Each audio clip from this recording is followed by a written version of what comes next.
કે અમારે મહેમાન આવ્યા છે અંકિતના પપ્પા ને અંકિત કોથળાને એવું સારું હતું એટલે કોથળામાં રહેવા દીધી છે અને એક ઠેલી છે મશરૂમમાં તો પાણી પાણી થઈ ગયું પલાળીને પછી ફોલાવા લઈ જવાની તારે ગહાડિયું લારીમાં ગોઠવે છે રામ રામ ને સીતારામ બધાને માતાજી આવું સારું કરે ને બધા હાચા નરવા રાખે એવી શુભેચ્છા આપું છું તો અત્યારે આપણે સિરાવીને તૈયાર થઈ ગયા છીએ ને બધા છોકરાને પણ તૈયાર કરી દીધા છીએ અને આજે આપણે જવાનું છે માંડવી ફોલાવા એટલે બિયારણની જે આપણે માંડવી રાખી છે ને એને આપણે ફોલાવાની છે ને થોડી ઘણી એમ કહેવાય ને માંડવી ખરાબ પણ થઈ ગઈ છે હવે કેટલી ખારી નીકળે તો પછી દવણું ને એવું કરશું પછી ખબર પડશે પણ હવે એમ કહેવાય કે ચોમાસું ઢુકડું આવતું જાય એટલે પણ આપણે બિયારણની પણ તૈયારી કરવી પડે એટલે ઘરે આપણે માંડવી જે રાખી છે ને એને આજે આપણે ફોલાવા જવાનું છે તો આપણે અંકિતભાઈ તૈયાર થઈને સાયકલમાં બેઠા છે નહીં સાયકલ હાંકવાનો ક્યારેક જ વારો આવે છે ને શિવાની આવે તો ઉભું થઈ જવાનું શિવાની છે ને હબ બેહવા નથી દેતી શિવાની ન હોય ને આખી પાછી હોય ને ત્યારે અંકિત ને હર્ષિત બે સાયકલમાં બેસે અને પછી શિવાની આવે ને એટલે શિવાની તરત સાયકલમાં બે જાય તલાખાની ગાંહડીઓ બાંધી જવાની છે કોથળી તૂટી ગઈ કેમ કે કોથળી છે ને તડકે પડી રહી હતી આપડે મકાનનું કામ ચાલુ હતું ને ત્યારે માંડવી બહાર પડી હતી એટલે તડકો આવે ને ખંડ એટલે આ છેલ્લી છે ને તૂટી ગઈ એટલે થેલીમાં લઈ જાય પોહાય નહીં ક્યારે તૂટી જાય ને ક્યારે માંડવી ઢોળાઈ ગઈ એટલે બધી ગાંહડી કરવાની છે એટલે સલાખામાં ઠલવવાની છે આવી કાંક આપણે ઘરની માંડવી છે જો ડમરી તો સડે છે પણ હવે આપણે ફોલાઈ નાખવાની છે તો બા માંડવીમાં પાણી કેમ સાટવાનું હોય ઠીક ફાડ ઓછી થાય એમ આખા દાણા આવે એટલે એટલે માંડવી છે ને ફોલાવા જવાનું હોય ને એટલે થોડું થોડું જો પાણી છાંટવાનું એટલે બા પાણી છાંટે છે એટલે આખા દાણા રે ને આપડે તો આખા દાણાનું જ કામ હોય ફાડ થઈ જાય કઈ તો પછી ઉગે નહીં બસ એવું હોય હા ફાડા ન થાય ને એટલા માટે જો થોડું થોડું પાણી છાંટી દે અને પછી ફોલાવા જવાનું ત્યાં હોત ને પાણી છાંટતા છે મશીને જ્યાં ફોલાવા લઈ જાય ને ગાહડી જો બહાર આવવા મળી બધી ગાહડીઓમાં પાણી છાંટવાનું છે તો આપડે છોકરાને બધાને તૈયાર કર્યા છે પણ બધા રેતીમાં રમવા જતા રહ્યા છે હમણાં ધૂળ થઈ જવાના છે વિહાનભાઈ શિવાની હર્ષિતોન વંશ ને અંકિતાબેન એક ધ્યાન રાખે ને એ બધા રેતીમાં રમે છે રેતીમાં ફન ન કરે નકર તો ઘરે છે ને નકરા તોફાન જ કર્યા રાખે રમકડા હાટું થયેલા રેતી જેટલી રમી હોય એટલી છે ઘણી તો આપડે બધી માંડવી પલાળી દીધી છે અને લારીમાં ચડાવી દીધી છે કાંક ગાહડ્યું છે અને કોથળા ને એવું સારું હતું એટલે કોથળામાં રહેવા દીધી છે અને એક ઠેલી છે મશરૂમમાં તો પાણી પાણી થઈ ગયું પલાળીને પછી ફોલાવા લઈ જવાની તારે ગાહડિયું લારીમાં ગોઠવે છે વજન થઈ જાય હવે પલાળી ને એટલે તો આ બાજુ હવે શરબત બને છે કેમ શરબત બને છે વિહાનભાઈ તો ભાગ ખાવા મળ્યા છે કેમ કે આજે છે ને વિહાનભાઈ ના મામા આવ્યા છે વિહાનભાઈ ને તેડવા નહીં પણ વંશભાઈ ને તેડવા ભાઈ એમણે જવાનું મામા ને ઘરે એટલે છે ને શરબત બનાવે છે ચલો જો એમ એટલો દોડાદોડ કરે છે ને એની વાત જવા દે એવો થેલો તેને કેટલા દિવસથી 3-4 દિવસથી તૈયાર કરવાયેલો છે અને અત્યારે જે મામા આવ્યા ને કાં તો હજી બેહવાય નહીં દેતો કારણ કે આ ઠેલો ને એવું બધું બહાર મૂકી દઉં તો આને ઠેલો તૈયાર કર્યો છે એટલે કે ભૂલાય ન જાય એમ ભાઈ છે ને મામા ને ઘરે જવાની તૈયારી ફૂલ કરવા માંડ્યા છે રમકડા બધું લઈ જાય ના ને આપડે બનાવવાની છે કળી હવે દીબા કેમ કે ફાણીઓની આવ્યા છે ફાણકીન બેન ને બધા આવ્યા છે ને 2 દિવસથી તો અમારા ગામમાં જમવા જવાનું હતું ને એટલે કઈ વસ્તુ બનાવ્યું નતું એટલે આજ કીધું આપણે થોડીક સેવ પાડી વાળવી એટલે છોકરા બધા ખાય બારનો ભાગ ઓછો ખાય એમ એટલે મેં જો લોટ બાંધીને તૈયાર કરવાળો છે આટલી આપણે સેવ બનાવવાની છે ખાલી મીઠું જ નાખ્યું છે આપણે તીખી નથી બનાવવાની કેમ કે છોકરા બધા ખાય ને એટલે મરચું ને એવું આપણે કઈ નાખ્યું નથી બહાર ચૂલે બનાવવાની છે એટલે બાજે છે ને તેલ ગરમ થવા મૂકી દીધું છે પછી સેવ બનાવી નાખ્યું ને બા અને આપણે હર્ષિતું બેન હાડી પહેરે છે હર્ષિતું એ હાડી પહેરી છે અને શિવાની બેન ને પેલા પહેરાવી પછી કે હર્ષિતું ને પહેરાયું જો ને ઓહો છોકરાને હું ભાઈ પેલું જો હાડી પહેરીને રમે છે મજા આવે અને નહીં તું જાય ને મામા ને ઘરે હે વિહાન તારે જવાય 2 ભાઈ જાવ ઈ ભાઈ તો મામા ભાઈ જાતોય નથી મોઢું પડી જાય સી બાજુ જોતોય નથી અને મામા ની છે ને ઈ બાજુ અને આપડે વંશભાઈ પાણી પી લો હા તડકાના આવજો તે રામે રામ કીજો બધાને હો ઈ તને ખબર હોય તાર તો બા હું કે છે રામ રામ કેજે એમ ખંભે ઠેલો નાખી દીધો છે એ હા આવજો તઈ આખું વેકેશન નાને રાખજો બસ ને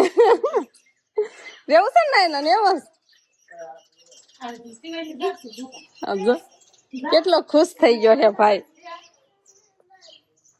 બીક લાગે એમ કે શિવાની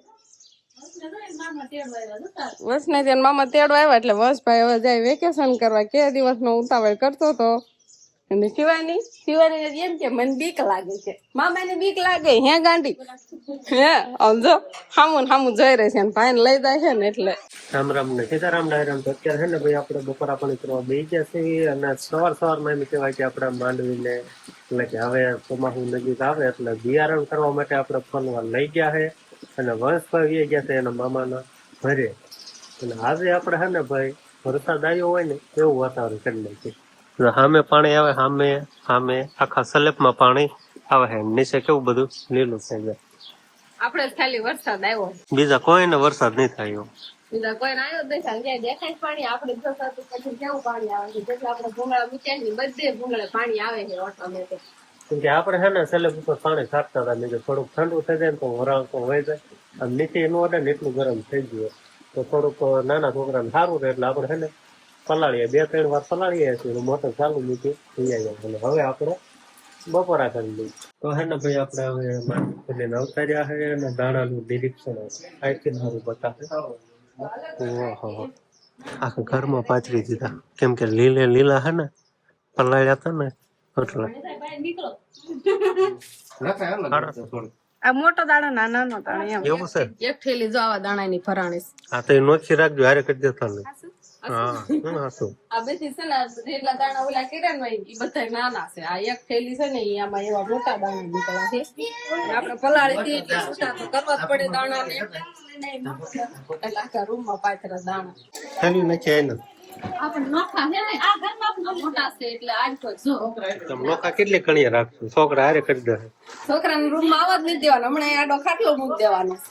આપણે દાણા ઓલા કરી છે ત્યાં સુધી આ વખત આપણે માંડવી દાણા છે માંડવી ફોલીને આવતા રહ્યા છે અને બિયારણ છે આવડી આમ આટલો લેવાની એટલા છોકરા છે એમાં તો દાદા છોકરા છે જોબ તો જીવવાનું આવે તો અડવાનું દેતા હાલો હું બાય બે હાલો બધા હાલો તો આપણે છે ને આટલું દળણું કરવાનું છે નહીં બા તમે વર્ષ એમ જયારે ફોલાય ને ત્યારે બધી માંડવી નું અમારે દળણું કરવાનું કોઈ લોણ જાજુ દળણું નથી એટલે વિહાન ખાન બધા છે ને હવે દાણા માંથી જાય છે ઠેકડા મારે છે ફાયદું થાય વધારે છે કામ પણ કઈ છોકરા નહીં અમારે ડાયો તો હાલો ઘર ના ધીમે ધીમે આપણે લીણવાનું ચાલુ કરી દેવી સોરી પોરો નહીં કોઈ જવા નથી દેવાતા આમ જોવા તો આમ જતા એ ઓલકા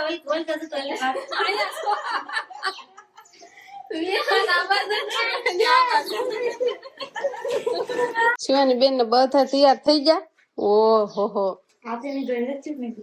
લિસ્ટ પે કરવી પડે લે અંકિત ના હોતા દાંત આવે શિવાની ના એમ કરે છે ને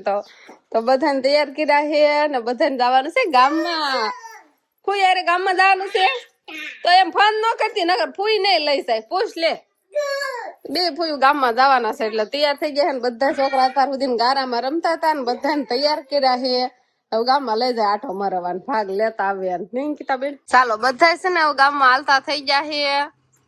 બે બેનું બધા છોકરા એક વિહાનભાઈ ને નથી લઈ જતા બાકી શિવાની ને અંકિતભાઈ ને બધા જાય છે શિવાની તેમાં દોડવા મળી ગઈ હોતા ને જો વિહાનભાઈ તો જોતા રહી ગયા બધા ને આઈ ગયા સમજો તાર જાવું છે ગામમાં જાવું સોટી સમજો જોજો હાલતો થાય જોજો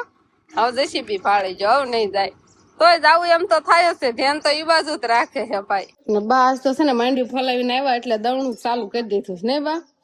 ગોગડાનું એક તો છે ને પોટકું પૂરું થઈ ગયું ને બીજું ચાલુ કર્યું છે હા એવું થોડું ઘણું છે એટલું બાકી આ બાજુનું તો જો બધું એમ કેવાય ને જોવાઈ ગયું એમાં દાણા હારા હોય ઈ અલગ પાડે નો હારા હોય ઈ અલગ પાડે છે તો આપણે વાળું પાણીમાં લઈ આવ્યા છીએ શ્રીખંડ કેમ કે અમારે મહેમાન આવ્યા છે અંકિત ના પપ્પા ને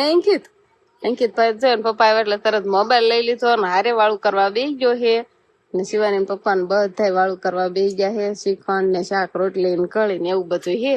કેમ કે આપણે આ સેવ દિવસે બનાવી નાખી હતી અંકિતભાઈ ને બધાને ખાવા.